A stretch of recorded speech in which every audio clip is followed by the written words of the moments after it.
Good morning. আজকে সোমবার আর আজকে কোজাগরি লক্ষ্মী পুজো। তো সকাল সকাল এসেছি রান্না করব বলে, দুপুরবেলা যারা খাবে তাদের জন্য রান্না করছি এখানে। আর এরপরে স্নান করে ভোগ রান্না করব। তো যারা খাবে তাদের জন্য দুপুরবেলা তো রান্না করতে হবে। তো স্নান টান করে আমি চলে এসেছি ঠাকুর ঘরে এসে মাকে স্নান করাবো, নতুন পোশাক পরাবো আর কি, যেগুলো পরেছিল সেগুলো বাতিল করে নতুন পোশাক পরাবো। তারপর আলপনা দেব।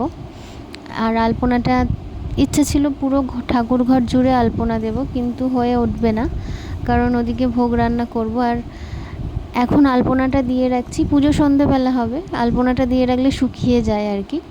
আর এখানে আমি ভোগ রান্না করতে চলে এসেছি, পায়েস বসিয়ে দিচ্ছি। আর চালটা একটু ভেজে নিলে খেতে খুব ভালো হয়, ঘিয়ে চালটার জন্য একটু ভেজে নিচ্ছি। আর এখানে আমি চাল ভাজছি, আর এখানে সবজিপাতি কাটছি, আর এখানে রান্না করছি। 5 রকম ভাজা হবে, একটা তরকারি হবে, খিচুড়ি হবে, এইসব হবে। এই যে আলু টালু ভেজে নিয়েছি, এখানে খিচুড়িরও সবজি ভাজা হয়ে গেছে এই যে, আর সুজি হয়ে গেছে, লুচি হবে। এখানে আমি শাক কাটছি, শাক ভাজা হবে, এইসব হবে আর কি। আমাদের যেমন নিয়ম বাঙালি বাড়ির লক্ষ্মী পুজোয় আর কি ভোগ দিতে হয়, সেরকমই হবে। তো অনেকের বাড়িতে অনেক কিছু হয়, তো আমাদের যেগুলো নিয়ম আমি সেগুলোই দেব। এখানে আলুর দম হচ্ছে, আর খিচুড়ির সাথে লাবড়া ইজ মোস্ট ইম্পর্ট্যান্ট, কিন্তু আমাদের লাবড়া হয় না, আমাদের আলুর দম করি আমি। আর এখানে মাম্মামও আমাকে হেল্প করতে বসে পড়েছে, ওই যে লুচি বেলছে। তো চেষ্টা করছে ওর মতো করে করুক, আর ওরগুলো কিন্তু আমাকে করতে হবে, না হলে কিন্তু ওর আবার খুব রাগ হবে। তো করি, কিন্তু ও ছোটো হাতে যেমন করে বেশ ভালোই হয়, খারাপ হয় না।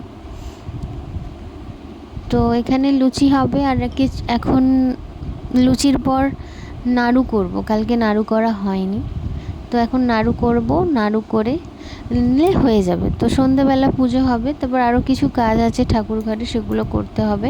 আর এখানে খিচুড়িও হয়ে গেছে, আর আমার কাছে গুড় ছিল না, ওই জন্য বাতাসা দিয়েছি, বাতাসা দিয়ে এখানে মুড়কি বানাবো। তো আমাদের ওখানে মুড়কি তো পাওয়া যায়, কিনতেই পাওয়া যায়, কিন্তু এখানে মুড়কি পাওয়া যায় না, খই দিয়ে পাওয়া যায় না বলতে, খুঁজলে হয়তো পাওয়া যেত, ধৈর্য নেই, খোঁজেও নি। খই নিয়ে চলে এসেছি, এখন আমাকে মুড়কি বানাতে হবে। এই যে আমি এরমভাবে মুড়কি বানাচ্ছি, আমি কোনো দিন এর আগে মুড়কি বানাইনি, প্রয়োজন পড়েনি আর কি, মুড়কি কিনেই নিই, আমাদের ওখানে সবসময় মুড়কি পাওয়া যায়, মুড়কি কিনেই নিই। আর এখানে লাস্ট ওয়ান নাড়ু, নাড়ু ছাড়া পুজো হয় না লক্ষ্মী পুজো, তো লক্ষ্মী পুজো করতে গেলে এখানে নাড়ু বানাচ্ছি। তো পুজোর সব ভোগ টোগ কমপ্লিট হয়ে গেছে, আমি এখন একটু আলতা পরে নিচ্ছিলাম। তো আলতা পরছিলাম, আমার মেয়েও বলছে আলতা পরবে, তো শুধু আলতা পরবে এটাই হবে না, এখন আমি যেভাবে সাজবো ওকে নাকি সেভাবে সাজিয়ে দিতে হবে। তো আমার মতো করে এখানে আলতা পরেছে, আর আমি শাড়ি পরেছি বলে ওকেও শাড়ি পরিয়ে দিতে হবে। ও শাড়ি পরেছে, আর এই যে এত খুশি আমার মতো করে সেজে, আমি ওকে আমার মতো করে সাজিয়ে দিয়েছি, ওই জন্য ও অত খুশি। আর এইখানে এই যে নারকেলটা এইভাবে কেটেছে, যেন মনে হচ্ছে পৈতে শিব ঠাকুরের, তো এত বড় করে নারকেলটা কেটেছে। আর এখানে আর সব যেগুলো লাগে আমি এখানে জোগাড় করছি। এখানে নাড়ু, মিষ্টি, ফল, এদিকে খইয়ের ডালা, নৈবেদ্য, চিঁড়ের ডালা, এখানে 5 রকম ভাজাভুজি, লুচি, সুজি, খিচুড়ি, সব কিছু রেডি হয়ে গেছে, কিন্তু আজকের দিনে ব্রাহ্মণের পাত্তা নেই।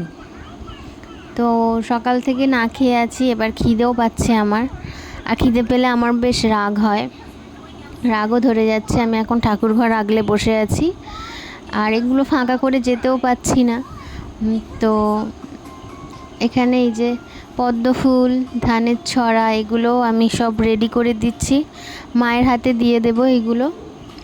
তো ফাইনালি 9টার সময় ব্রাহ্মণ এসছে, তো উনি এসছে, এখানে পুজো করছে, এরপর আমরা অঞ্জলি দেব, তারপর কিছুক্ষণ ঠাকুর ঘরের দরজাটা বন্ধ করে রাখবো, তারপর খাওয়া দাওয়া।